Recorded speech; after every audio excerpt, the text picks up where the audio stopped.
Yes, Kenya. Tamu sana, yes. For the better part of this evening, there is a short clip of Wetangula and Mudavadi, a clip that has been going viral. So in this video, I want us to have a look at that clip, for it's going to form the basis of our analysis and discussion right now. Yes, that's Mudavadi and Wetangula campaigning in some parts of Western today. And from the reaction of that crowd as Mudavadi and Wetangula enters the venue actually speaks volumes. People are not interested in Mudavadi and Moses Masika Wetangula. They are not able to excite the Western nation.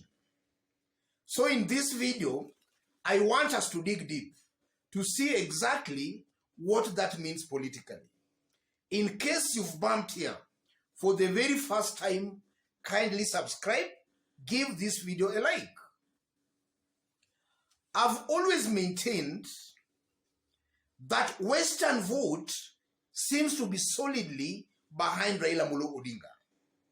Upon Musalia Mudavadi dropping out of the presidential race to support William Ruto, a good majority of the Western people who might have even wanted to vote for Musalia Mudavadi opted to support and vote for Raila Amolo Odinga. And upon Mudavadi also joining hands with William Ruto, I'm seeing a high possibility where even some of William Ruto supporters might have actually dumped William Ruto for Raila Amolo Odinga. And I'm saying that based on the fact that upon Ruto and Mudavadi joining hands together, we saw a good majority of even leaders who were supporting William Ruto initially, dumping William Ruto for Raila Amolo Odinga. So in one way or the other, we can actually conclude that Musalia's move to join William Ruto actually worked against William Ruto more than Raila Amolo Odinga. That is one thing coming out clearly. And also from that entrance, or rather from that short clip, you can see for yourself that a good majority of the Western population might have made up their minds on who they will vote for come August presidential elections this year. So the remaining 2 months, in my considered opinion, might not actually change or influence much. The people have already made up their minds on who they will vote for. And now that begs the question, will Mudavadi and Wetangula be able to deliver 70% of the Western votes? Because about a week ago now, there is some leaked power structure between Mudavadi and William Ruto. And from the power structure, we are told that Mudavadi is to be given the post of a chief minister, but under the condition he delivers 70% of the Western votes to William Ruto. Yes. And in the past few days, Mudavadi has actually been saying that he's going to deliver 90%. Yes. But from that kind of a reception, in an area considered your stronghold, an area we expect that people should be loving you unconditionally, that proves it to me, ladies and gentlemen, that for Mudavadi even to deliver 10%, even 10% will be a very hard nut to crack for Musalia Mudavadi. And I'm saying that because Mudavadi in 2013 contested for the presidency, but he could not even manage to deliver unto himself 30% of the Mulembe vote. What about now that is not on the race, but supporting a candidate that is not very much accepted with people from Western? And also, if you look at it again, Mudavadi in the recent days has also been talking of delivering 90%. And that to me just portrays and paints Musalia Mudavadi as a person who might just be joking. He's not serious. These things of 70-90% just proves and shows clearly Musalia Mudavadi is not actually serious, but is just joking.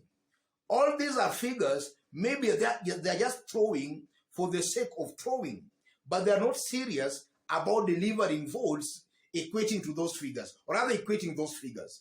Mudavadi and maybe William Ruto and the Kenya Kwanza Brigade, they are not serious about these figures. They are just figures they're just throwing maybe to confuse the masses in Western.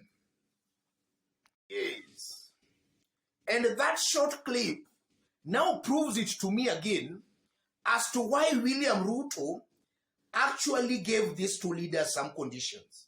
That for him to give them a part in his government, then they must deliver a percentage to him. Ruto already knew that these two leaders are not very strong on the ground. So by these two leaders working with him, William Ruto was just taking them for just any other, as other ordinary leaders from Western. Ruto knew they were not going to deliver some substantial votes to him from Western. That's why I believe William Ruto was not very keen on just giving them positions without conditions. He had to give them some conditions for them maybe to deliver some votes for them to qualify for some positions. And also, before I conclude, I'm seeing a Kenya Kwanza Brigade that is clearly only popular in maybe Kalenjin Rift Valley and maybe some parts of the mountain. And I'm saying some parts of the mountain because as it is right now, the mountain politics is getting a little bit slippery for William Ruto. Upon Raila and Ruto picking the running mates, there is some kind of new excitement on the mountain. And that excitement is blowing towards Martha Karua and towards Raila Amolo Odinga's Azimio. So the mountain, as I talk, comes out as very, very slippery. And we were expecting that maybe Mudavadi and Wetangula could help William Ruto walk away, or rather run away with some votes from Western. But as August election approaches, that's also proving to be futile. William Ruto might not even get some good votes from Western as maybe had hoped. So I'm seeing a William Ruto who stands or rather sits in a very precarious situation. In this election, I'm seeing William Ruto being given some serious beating across the country, save for maybe only Kalenjin Rift Valley. And I'm saying that without any fear of contradiction at all. Our politics is largely ethnic based.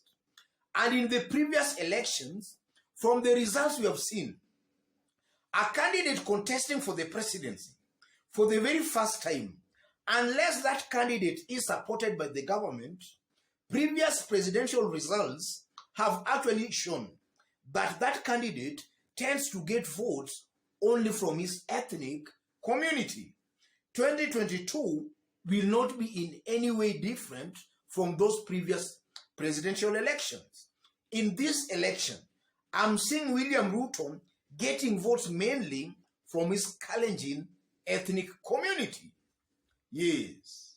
Otherwise, ladies and gentlemen, just as I did indicate when we were starting, in case you've bumped here for the very first time and so far you have not yet subscribed, kindly subscribe, give this video a like.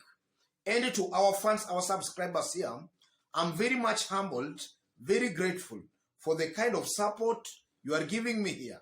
God bless you, God bless Kenya. And to any other person watching us outside Kenya for the very first time, drop a comment, let us know from which part of the globe you are watching us from. And if possible again, subscribe, give this video a like. Thank you, God bless you, God bless Kenya.